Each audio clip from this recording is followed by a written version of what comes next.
অসংখ্য ধন্যবাদ শ্রদ্ধাভাজন সিদ্ধার্থ মহামহেন্দ্রকে। এখন সংক্ষিপ্ত বক্তব্য রাখার জন্য আহ্বান জানাচ্ছি পশ্চিমবঙ্গ সরকারের পরিবহন দপ্তরের রাষ্ট্রমন্ত্রী শ্রদ্ধাভাজন দিলীপ মণ্ডল মহাশয়কে।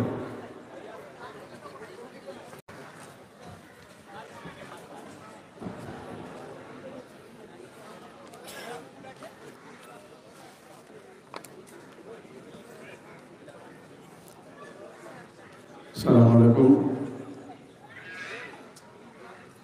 আজকে 26শে ডিসেম্বর 2024 সালের এই সুন্দর দিনে বাগমারীর সিআরটি পার্কের এই সভামঞ্চ, যে সভামঞ্চ বিশ্বজনীন প্রার্থনা সভা 90th universal prayer meeting,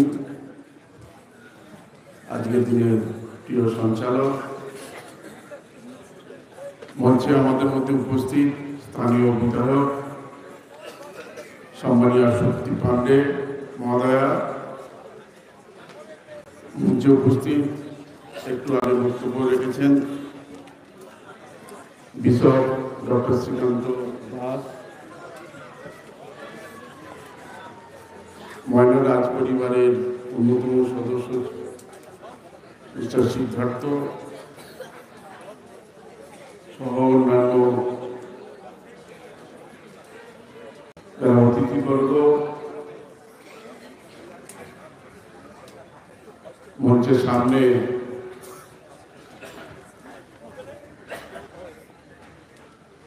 Azad Gazi রহমতুল্লাহ সকল সভ্যবৃন্দ, বয়স্ক জ্যেষ্ঠ গুরুজনেরা, সমবয়সী বন্ধুরা, সবাইকেই আজকের এই বিশেষ দিনে হযরত মাওলানা সুফি মুফতি আজাদ গাজী রহমতের চতুর্থ খলিফা ও বর্তমান দিনশীল দামাত বারকাতুল্লাহ সাহেবের যে এই প্রার্থনা সভা, সেই সভায় শান্তির জন্য প্রার্থনা উৎসব, বাৎসরিক উৎসব। আমরা মানুষ, তাই মানুষ হিসেবে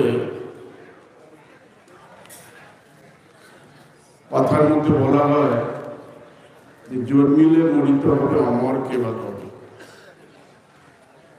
আমাদের প্রত্যেকেই আমরা জানি আমরা জন্মগ্রহণ করেছি বটে, কিন্তু আমাদের মৃত্যু অবশ্যম্ভাবী। আর সেই জায়গা থেকেই আজকে সারা বিশ্বের বিভিন্ন জায়গা, প্রায় 35 থেকে 36টা দেশের যুদ্ধ চলছে। বিভিন্ন জায়গায় বিদ্বেষ, হানাহানি, আর তার মধ্যে দিয়ে আমাদের এই বাংলা, যেখানে আমাদের শত শত বছর আগে থেকেই আমাদের পরম্পরা, আমাদের সংস্কৃতি, আমাদের ঐতিহ্য, যে বিশ্বাসে আমরা বিশ্বাসী, ধর্ম যার যার উৎসব হবে সবার, এই আদর্শে আমরা পরিপ্রয়তের মধ্য দিয়ে, সম্প্রীতির মধ্য দিয়ে, ভ্রাতৃত্ববোধের মধ্য দিয়ে, সাম্প্রদায়িক সম্প্রীতির বন্ধনে আমাদের এই বাংলা, আমরা শান্তির মধ্য দিয়ে আছি। স্বামী বিবেকানন্দ বললেন, বহুমুখী সম্মুখে ছাড়ি পিতা পরিচয় ঈশ্বর, জীবে প্রেম করে যেই জন সেই জন সেবিছে ঈশ্বর। ইসলাম মানে শান্তি। ইসলাম শিখিয়েছে প্রতিবেশী হতে হবে। একজন প্রতিবেশীর পাশে থাকবেন, এটাই স্বাভাবিক। সেই প্রতিবেশী তৈরি হতে গেলে আমাদের মধ্যে আন্তরিকতা, আমাদের মধ্যে সৌভ্রাতৃত্ববোধ, আমাদের মধ্যে মানবিকতা, মানবতা, মনুষ্যত্ব সহনশীলতা, সহমর্মিতার মধ্য দিয়ে আমরা যখন মানুষের জন্য এই সহানুভূতিটা দেখাতে পারবো, তখনই আমরা প্রকৃত মানুষ এবং প্রতিবেশী হওয়ার একটা জায়গা করে নিতে পারি। আমরা গানের মধ্যে দিয়ে বলা হয়েছে, আজকের মধ্যে দুদিন পরে আর কেউ তো কাঁদবে না, যাদের জন্য করলা তুমি তার পরের দিন আর চিনবে না। তাই জবান করুন খাঁটি, শেষ ঠিকানা তোমার আমার 3.5 হাত মাটি। মাটিতেই আমাদের সবাইকে যেতে হবে। কেউ শ্মশানে গিয়ে ভর্ষিত হয়ে সেই মাটি কিন্তু গঙ্গার বক্ষেই যায়। মুসলিম ভাইরা তারা মারা গেলে কবরে যান, প্রত্যেকের হাতে 3.5 হাতের বেশি কিন্তু নেই, জায়গা নেই। যতই আমরা আপন আপন করি না কেন, আমাদের সেই ঠিকানা একটা। আর এই জায়গা থেকেই আমাদের উচিত, যেটা বলা হয় যে কর্মই ধর্ম, সেবাই পরম ধর্ম। আপনি যেমন কর্ম করবেন তেমন ফল পাবেন। আর সেই কর্মের মধ্যে আপনার পরিচিতি। বলা হয় মনীষীরা, পৃথিবীতে জন্মগ্রহণ করাটা শেষ কথা নয়, আসা যাওয়া চলতে থাকে। এর মধ্যে দিয়ে ভালো কাজের দাগ রেখে যেতে হয়, সৃষ্টি করে যেতে হয়। মানুষ একটা সময় হয়তো চলে যাবেন, কিন্তু তার কাজ, তার সৃষ্টি মানুষ যেন মনে রাখতে পারে। সেই ধরনের কাজ আমাদের করতে হবে।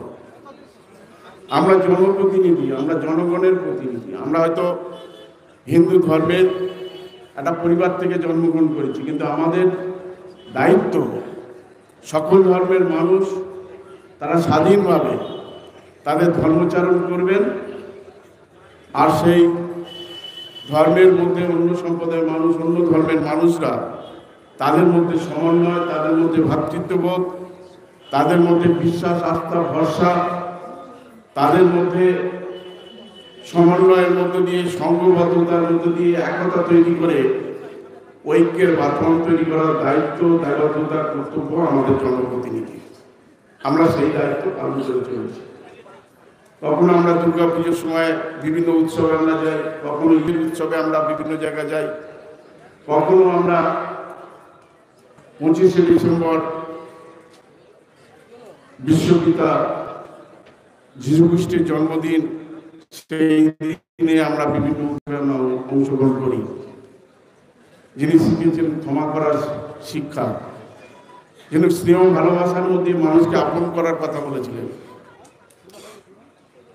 ইসলামের মধ্য দিয়ে সেই বিভিন্ন একই বার্তা আছে যে শান্তি, শান্তি, শান্তি। তাহলে কেন এত বিদ্বেষ? গিয়ে আমাদের মধ্যে কিছু সংখ্যক মানুষ যারা আমাদের মধ্য দিয়ে এই ভালো আছি, আমরা শান্তিতে আছি, সবাইকে নিয়ে আমরা ভালো থাকতে চাই, এটা অনেকে চায় না। তাই আমাদের দায়িত্ব, আমাদের সেই প্রার্থনার মধ্য দিয়ে সেই হযরত মুহাম্মদের, যিনি সারা বিশ্বের শান্তির বার্তা মধ্য দিয়ে তার ধর্মচারণ শিখিয়েছেন। কেউ শিখিয়েছেন প্রভু যীশু খ্রিস্ট, তিনি সারা বিশ্বে শান্তির কথা বলেছেন। আবার রামকৃষ্ণ পরমহংসদেব, তিনি বলছেন নানা মনির নানা মত, যত মত তত পথ।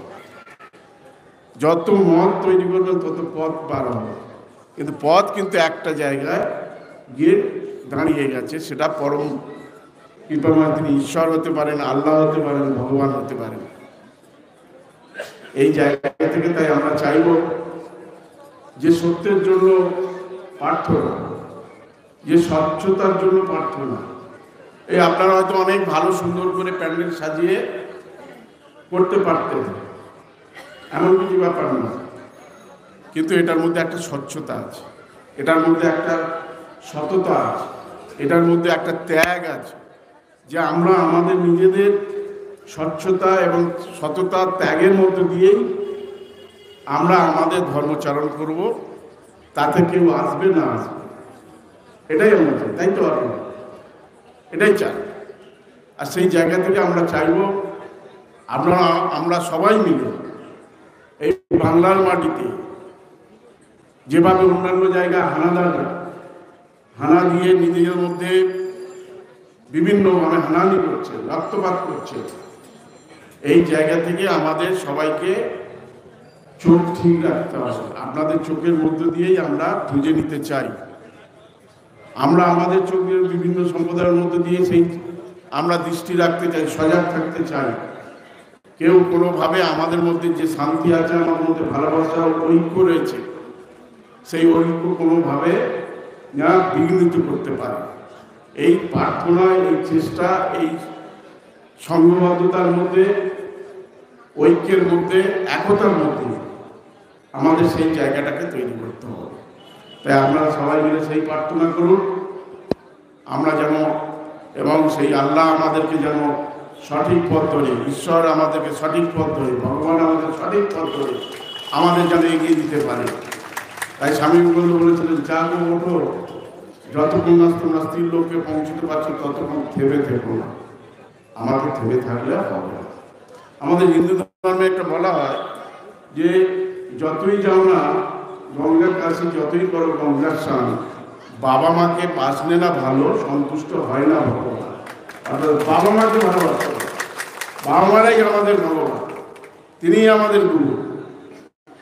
যে আমরা বলে থাকি যে জননী জন্মভূমিষ্ঠ স্বর্গ দেবী হয়েছে, পিতা স্বর্গ পিতা ধর্ম, পিতরি পিতরি পণ্যে সর্বদেবতা, গুরু ব্রহ্মা গুরু বিষ্ণু গুরুদেব মহেশ্বর। সেই জায়গা থেকে আপনাদের সেই ধর্মের ভাষার মধ্য দিয়ে বলা হয়, সেই চেষ্টা আপনাদের করতে হবে।